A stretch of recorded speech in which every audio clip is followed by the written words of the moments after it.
let's move from Athens, Georgia to Starkville, Mississippi. Stark Start Vegas, Vegas. home of the Mississippi State Bulldogs. As we talk about them starting a new era with the head coach Jeff Libby, Darren, we've said it before on this show. We miss Mike Leach. Absolutely. What a great ambassador for Yep. college football. Yep. And so Mississippi State is there. I think they're still dealing with the trauma Absolutely. and the shock of his untimely passing, but I think they've got a good guy taking Absolutely. over the program in Jeff Libby. He's an offensive Hmm. mind. He's had great offenses at Baylor, Hmm. UCF, Ole Hmm. Miss, most recently at Oklahoma. In fact, his offense at Oklahoma last year, I believe, was a top 5 offense in the nation. Hmm. Yep. And isn't he the one that has the slogan "Score from far"? Something like that. Doesn't he have a slogan like that? It's oh man, I heard him say it yesterday. I was watching an interview and I'm blank. Score from oh I think it's "Score from far." yeah, I think you're right. Anyway, and so we led with the good news here Hmm. because Darren, it gets very challenging rather quickly. All 11 offensive starters are Yeah, gone. exactly. This is the definition of a rebuild. Yep. And Libby started by getting his quarterback, Hmm. Blake Shapen from Baylor, Yep. a local kid from here, Northwest Louisiana, Hmm. Shreveport. I think he played at Evangel, Yep. had some success at Baylor, but he fits what I think Libby is going to try to do Hmm. uh, at Mississippi State. And what do you see about? Do you think that's a good fit there? Or?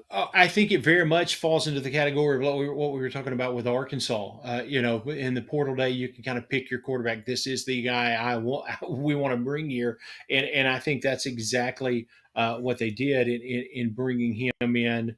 Uh, Blake Shapen in from Baylor. Uh, you know, when he talks about his wide receiver room, he really honestly feels that at this point in camp they are progressing to a place where they have 7 to 8 guys that they can put out there that really, obviously, not all of them are downfield threats, but they are they are production threats. And he feels like they're really developing that wide receiver room to look like that. They have running back, I think it's Kevon, I believe is the way his name is pronounced, Kevon Lee, that got a lot of attention in their scrimmage, their ones versus ones scrimmage. There's a lot of local. That's the kid from Penn State, isn't it? Yes, exactly, Yeah. Yeah. exactly. And so he's got experience. He is loving this system, and he runs heavy. He really brings an impact. And Jeff Levy's really excited about him. Talks a lot about him. Like you said, that all of that's the good news. The bad news is you're talking about starting from, ground zero. We were talking about Georgia and what they brought to the table with their defensive production.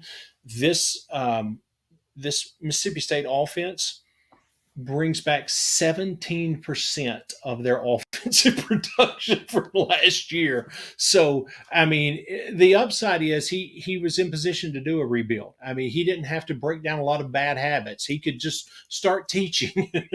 Here There's a we lot of go. advantage. There's advantage to Yep, that. absolutely. And Absolutely. I apologize to Bulldogs fans. I get going talking quickly, and I was pronouncing his name Libby, and it's Yeah. Lebby. So I want to make sure I slow down there. But didn't he also bring in a 4-star quarterback, Michael Van Buren, kind of his quarterback of the future? Right, exactly. He got him in his recruiting class this year. A four-star quarterback kind of fits the mold of what he's looking for, and I'm sure he's super excited about the fact that he gets an opportunity to learn from Blake Shapen and watch what he does in Mhm. this offense. So that's a positive all the way around. Yeah. On the defensive side of the field, a new defensive coordinator as well, Coleman Hutzler, who's spent time at Alabama, Ole Miss, South Carolina, and Texas. I think we're going to see a change from Zach Arnett's scheme to Hutzler's scheme. Uh, but he's got a defense that's losing 8 starters. But I tell you what, they've got some of my favorite linebackers. Was it the Watson and the Johnson kid? These guys are tackling machines. Exactly. They are going to be super exciting to watch. Actually, another guy that started out in the spring as a linebacker, Joe Head. It looked like he was going to be a pretty strong middle linebacker, and they have moved him over to edge because he Mm. is fierce. And Levy was actually asked in a press conference, "What do you see when you take a Joe Head and move him from a middle linebacker to an edge defender?" And he said, "I see a guy that is ferocious when he wants to get to the football, and that's what we want on the edge." So that's pretty exciting. And then they also have a couple of safeties that are, I think, are going to be pretty fun to watch and bring some stability and some strength to this secondary of Mississippi State.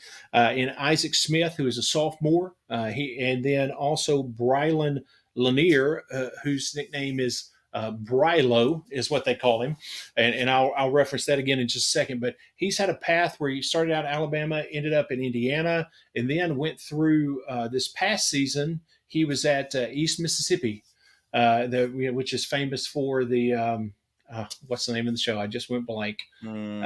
On Netflix. Last Last Chance Chance. You. There you go. Mm. So he went through the East Mississippi program, and then he ended up here at Mississippi State. And one of the things people are very impressed with his talent. But one of the things I've seen referenced 3 or 4 times in either articles I've read or interviews I've listened to is he had been on campus just a couple of weeks. And it seemed like every time you turned around, you were hearing another player say, "Hey, Brylo, Brylo, Brylo." He like almost instantly became a chemistry and a leadership guy. And that's something you're going to have with this defense this year. Because if you're Coleman Hutzler, I mean, you're calling defense now for the first time that you're calling the plays. He's never been the play caller in a defensive coordinator role before, and you're doing it in a Jeff Lebby system where you're probably going to be calling and have your defense on the field for 85 to 90 plays a game. That's going to be tough. So if I'm a Mississippi State fan, there's a lot of excitement with this defense, but that's the very, very scary piece of the puzzle. What does all of that look like when we're in third quarter, when we're in fourth quarter? I mean, honestly, if they're going to lose, they'll probably still lose even in an exciting fashion. I don't think it'll be boring because of this offense, but I think it's the defense is in a very tough spot to be developing in with everything they lost, only returning 23% of their production, having a new play caller as the DC. That's going to be tough. And if I'm a Mississippi State fan, that's the thing to watch. Now, Sven on YouTube, you are not going to like that, but it's truth. I'm saying it with absolute appreciation and love for the Mississippi State program. Just want to throw that in. I think the Bulldogs will be competitive this year, Yeah. but with all the changes and Lebby getting his system going, Yep. uh, that may not translate into as many wins as Bulldogs fans would like. So let's look at their schedule. They start off with Eastern Kentucky University, Mm-hmm. followed by Arizona State, the Toledo Rockets from the MAC. Yep. Don't underestimate Toledo. That's right. They've got Florida. Who knows what Florida is going to look like this Exactly. year? A big game with Texas and Georgia and A&M back to back. Oh my goodness gracious! That is nasty. Arkansas, and then they get hopefully a breather with UMass. Hopefully. But my goodness, then it picks right back up. Yeah. Look how they end the season: Tennessee, Missouri, and Ole Miss. The Egg Bowl. Ouch. Yeah. And two of those three are on the road. I mean, that's ugly. And when you look at this schedule, if you want to be optimistic but realistic, obviously the game one's a win. You hope.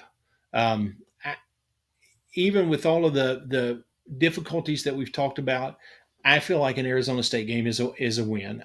That would genuinely surprise me if Arizona State, even though it's in Arizona, if they snuck in a win there, that would catch me off guard. Beat Toledo, so you go into the Florida game and you get them at home at 3-0. So I think there's some optimism there that you might have a shot at 4-0 there, depending on what Florida looks like. But then have Mercy. The next 8 games. I mean, if I'm a Mississippi State fan, I mean, I am crossing my fingers that the wheels fall off and fall off in a hurry in Arkansas, because that's my at least my shot at a fifth win. And then I got UMass. I mean, that's the path to bowl eligibility. And I think that's a shaky path at best. I think they're going to be excited about the future. They're going to love what the offense looks like, but I think it's going to be a tough season where I mean, I think you have got to have some pieces fall into place to get to those 6 wins to get to a bowl game this year for Mississippi State. Yeah, a lot of moving parts Yep, there. definitely.